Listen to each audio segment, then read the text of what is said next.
How's it going, ladies and gentlemen? My name is Phantom Ghost, and we're going to be reviewing this movie that's called In This Corner of the World.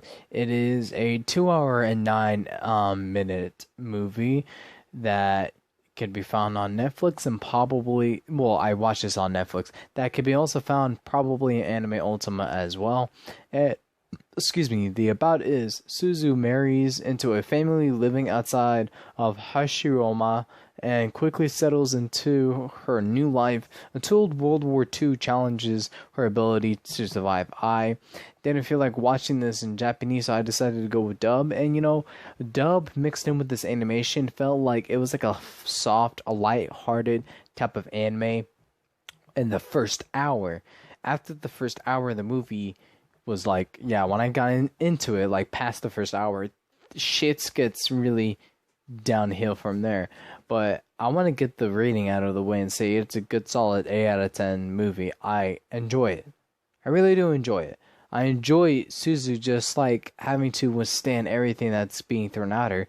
She keeps on going and going, and her determination and everything is just really amazing. It's just like your average main protagonist when he succumbed to his trying to surpassed his limits and shit, and it's just like, damn, she's giving me that type of vibe that she's not willing to give up without a fight and everything.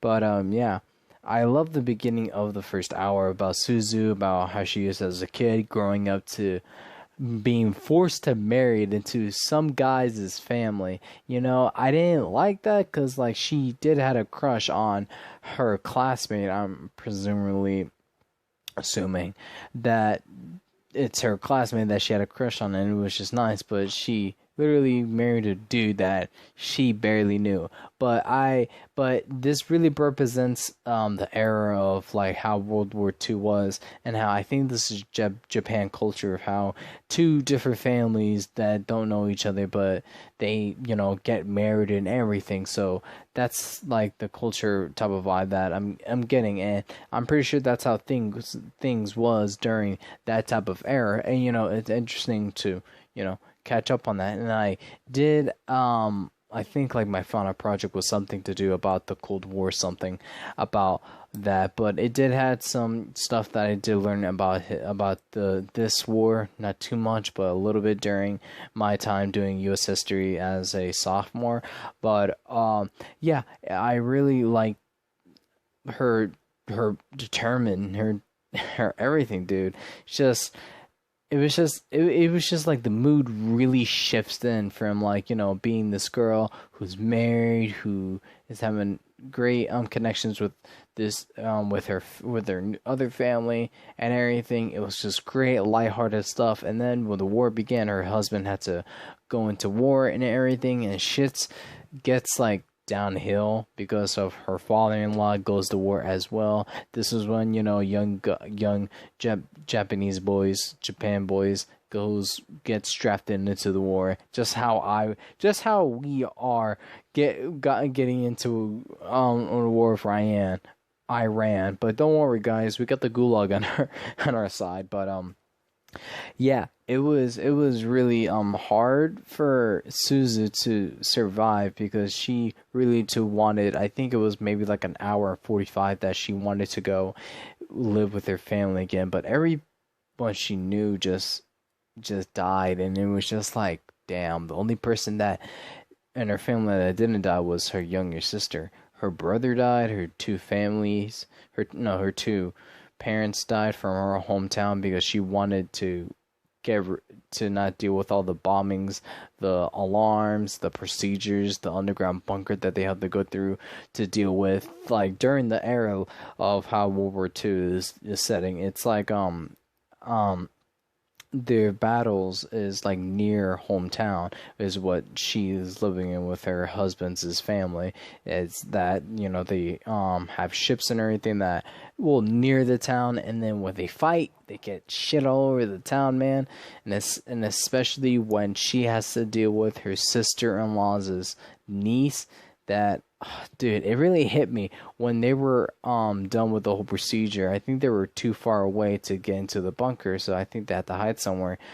They they went to go, meet up with the family, and there was this one ditch or so, and it was tied into like a weird little bomb, and it just killed the little girl. And it's just like, shit, dude.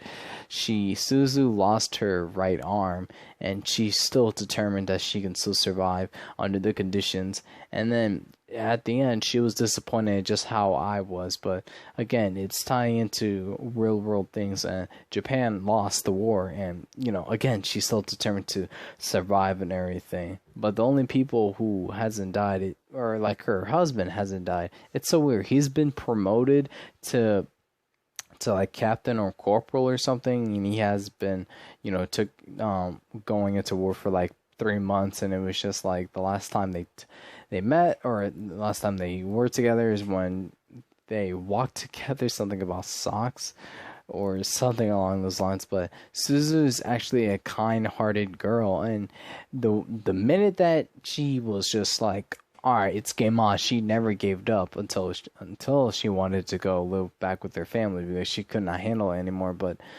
at the end of it, I love the ending. It was just really sweet and kind, lighthearted, and everything. That's what I loved so much about Suzu and her character, how she's just so lighthearted and kind and so sweet.